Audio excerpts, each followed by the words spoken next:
Okay friends, next நம்ம என்ன பார்க்க போறோம் அப்படின்னா சாஃப்ட்வேர் டெஸ்டிங்ல ஆல்ரெடி நம்ம என்னென்ன டிஸ்கஸ் பண்ணிருக்கோம்னா யூனிட் டெஸ்டிங், இன்டகிரேஷன் டெஸ்டிங் டீப்பா டிஸ்கஸ் பண்ணியாச்சு. நெக்ஸ்ட் நம்ம பார்க்க போறது system testing or verification testing. ஓகேவா? ஸோ யூனிட் டெஸ்டிங்ல என்ன ஆச்சுன்னா என்னோட பெரிய சாஃப்ட்வேரை நம்பர் ஆஃப் ஸ்மால் மாடியூல்ஸா டிவைட் பண்ணி வச்சிருந்தோம். இந்த ஒரு மாடியூலையும் நம்ம இண்டிவிஜுவலா டெஸ்ட் பண்ணி அது கரெக்டா ஒர்க் ஆகுதா அப்படின்னு பார்த்துட்டோம். இன்டகிரேஷன் டெஸ்டிங்ல இதை எல்லாத்தையும் கம்பைன் பண்ணி டுகெதர் கரெக்டா ஒர்க் ஆகுதா அப்படின்னு செக் பண்ணிட்டோம். இப்போ ஒரு சாஃப்ட்வேர் பில்டு பண்றோம், இதை ஒரு கம்ப்யூட்டர்ல நம்ம இன்ஸ்டால் பண்ணி இதை நம்ம யூஸ் பண்ண போறோம் அப்படின்னா இந்த கம்ப்யூட்டர்ல இந்த சாஃப்ட்வேர் நான் என்ன கிரியேட் பண்ணணும் அந்த சாஃப்ட்வேர் மட்டும்தான் அவைலபிளா இருக்குமா, ஆர் இந்த கம்ப்யூட்டர்ல நிறைய சாஃப்ட்வேர் அவைலபிளா இருக்குமா? My simple question is whether your computer is designated for only one software or lot of software you are going to use. கண்டிப்பா என்ன சொல்லுவீங்க? நம்ம நிறைய சாஃப்ட்வேர் யூஸ் பண்ண போறோம் சார் அப்படின்னு சொல்லுவீங்க. அப்போ நான் இப்போ புதுசா கிரியேட் பண்ணிருக்கிற இந்த சாஃப்ட்வேர் மத்த எல்லாத்தோடையும் எப்படி அனுசரிச்சு போக போகுது, whether they are going to be working successfully as a part of a bigger system or not அப்படிங்கறத செக் பண்றதுக்கு பேர் தான் என்னன்னா சிஸ்டம் டெஸ்டிங். ஓகேவா? சோ சிஸ்டம் டெஸ்டிங் என்ன பண்ணுதுன்னா நார்மலா இண்டிவிஜுவலா பக்காவா ஒர்க் ஆகிக்கிட்டு இருக்கிற சாஃப்ட்வேர் குரூப்பா மத்த எல்லாத்தோடையும் எவ்வளவு பக்காவா மிங்கிள் ஆகுது அப்படிங்கறத செக் பண்றதுக்கு பேர் என்னன்னா system testing or verification testing. So far unit பார்த்தாச்சு, இன்டகிரேஷன் பார்த்தாச்சு, சிஸ்டம் பார்த்தாச்சு. நெக்ஸ்ட் நம்ம பார்க்க போறது acceptance testing or validation testing. acceptance testing or validation testing நல்லா ஞாபகம் வச்சுங்க. whenever you are getting this keyword validate, யாரு உள்ள வருவா அப்படின்னு பாத்தீங்கன்னா கஸ்டமர் உள்ள வருவார். வேலிடேஷன் அப்படிங்கிற ப்ராசஸ் யார சேர்ந்தது அப்படின்னா கஸ்டமரை சேர்ந்தது. வெரிஃபிகேஷன் அப்படிங்கிற ப்ராசஸ் யார சேர்ந்ததுன்னா டெஸ்டரை சேர்ந்தது. திருப்பி சொல்றேன், வேலிடேஷன்ங்கிற ப்ராசஸ் யார சேர்ந்ததுன்னா கஸ்டமரை சேர்ந்தது. வெரிஃபிகேஷன் அப்படிங்கிற ப்ராசஸ் யார சேர்ந்ததுன்னா டெஸ்டரை சேர்ந்தது.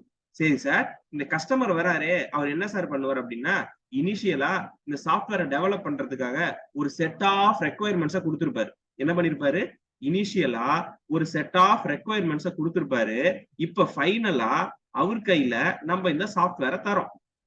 அப்ப அவர் என்ன பண்ணுவாருன்னா இனிஷியலா கொடுத்த ரெக்குவயர்மெண்ட்டும் ஃபைனலா கொடுத்த சாஃப்ட்வேரும் ஹவு மச் மேட்ச் ஆகுதுன்னு பாப்பாரு, or how much his requirement is satisfied அப்படின்னு கஸ்டமர் செக் பண்ற அந்த பாயிண்ட்டுக்கு பேரு தான் அக்செப்டன்ஸ் டெஸ்ட். ஓகேவா? சோ இது எப்படி நம்ம ஈஸியா ஞாபகம் வச்சுக்கலாம் அப்படின்னா, ஒரு கார் வாங்க போறீங்க, கடைசியா அந்த கார் நீங்க எல்லாம் சூஸ் பண்ணிட்டீங்க. வாங்கும் போது சாவியை கையில கொடுப்பாங்க இல்லையா, ஒரு பெரிய சாவி மாதிரி கொடுத்து வாசல்ல போட்டோ எடுத்துக்குவாங்கல்ல, அதுதான் அக்செப்டன்ஸ் டெஸ்ட் மாதிரி. ஓகேவா? ரைட். சோ இப்போ இந்த அக்செப்டன்ஸ் டெஸ்ட யாரு சார் கண்டக்ட் பண்றான்னா கஸ்டமர் தான் கண்டக்ட் பண்றாரு. எதுக்காகன்னா என்னோட ரெக்குவயர்மெண்ட்ஸ் எல்லாம் சாட்டிஸ்ஃபை ஆயிருக்கா அப்படின்னு பாக்குறதுக்காக. இந்த அக்செப்டன்ஸ் டெஸ்ட நம்ம ரெண்டு டைப்பா பிரிக்கலாம். ஒரு டைப்புக்கு பேரு ஆல்பா டெஸ்ட், இன்னொரு டைப்புக்கு பேரு பீட்டா டெஸ்ட். ஒரு டைப்புக்கு பேரு ஆல்பா டெஸ்ட், இன்னொரு டைப்புக்கு பேரு பீட்டா டெஸ்ட். நான் கேட்க போற கேள்வி ரொம்பவே சிம்பிளான கேள்வி. எந்த டெஸ்டா இருந்தாலும் சரி, அது ஆல்பாவா இருந்தாலும் சரி, பீட்டாவா இருந்தாலும் சரி, யார் சார் பண்ண போறாங்கன்னா கஸ்டமர் தான் பண்ண போறாங்க. கஸ்டமர் தான் பண்ண போறாங்க. அதுல எந்த விதமான டவுட்டும் கிடையாது. பட் எங்க நடக்குது அப்படிங்கறதான் விஷயம். சே ஃபார் எக்ஸாம்பிள், காரை பர்ச்சேஸ் பண்ணிட்டு அந்த கார் இருக்கிற அந்த பர்டிகுலர் ஏரியாலேயே நீங்க சுத்தி பாத்தீங்கன்னா இது ஆல்பா டெஸ்ட். அந்த காரை எடுத்துக்கிட்டு 15 கிலோமீட்டர் தாண்டி உங்க வீட்டுக்கு பக்கத்துல சுத்தி பாத்தீங்கன்னா அதுக்கு பேரு பீட்டா டெஸ்ட். ஓகேவா? ஆல்பா டெஸ்டா இருந்தாலும் சரி நீங்க தான் ஓட்டி பாக்குறீங்க, பீட்டா டெஸ்டா இருந்தாலும் சரி நீங்க தான் ஓட்டி பாக்குறீங்க.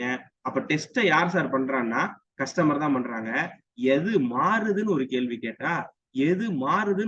கேட்டா டெஸ்ட் பண்ற இடம் மாறுது. அப்ப ஆல்பா டெஸ்ட் எங்க நடக்குது?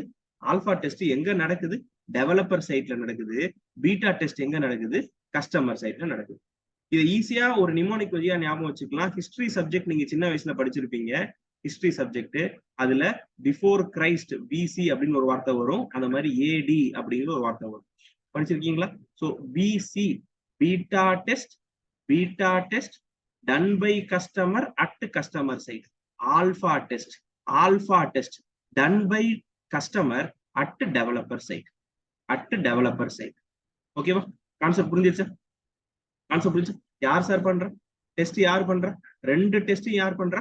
கஸ்டமர் தான் பண்றாங்க. 2 டெஸ்டும் யார் தான் பண்றாங்க? கஸ்டமர் தான் பண்றாங்க. ஓகே, அதுல எந்த விதமான டவுட்டும் இல்ல. எங்க பண்றாங்க சார்? அங்கதான் ட்விஸ்ட். எங்க பண்றாங்க? அங்கதான் ட்விஸ்ட். பீட்டா டெஸ்ட்னா கஸ்டமர் தான் பண்றாரு. எங்க பண்றாருன்னா கஸ்டமர் சைட்ல பண்றாரு. ஆல்பா டெஸ்ட்னா கஸ்டமர் தான் பண்றாரு, பட் எங்க பண்றாருன்னு பாத்தீங்கன்னா டெவலப்பர் சைட்ல பண்றாரு. இவ்வளவுதான் acceptance or validation test. So for இந்த வீடியோல நம்ம unit test, integration test, system test, followed by acceptance test, where acceptance test is also called as validation test, where we are dividing this validation test or acceptance test into 2 types called alpha test and beta test. Both are done by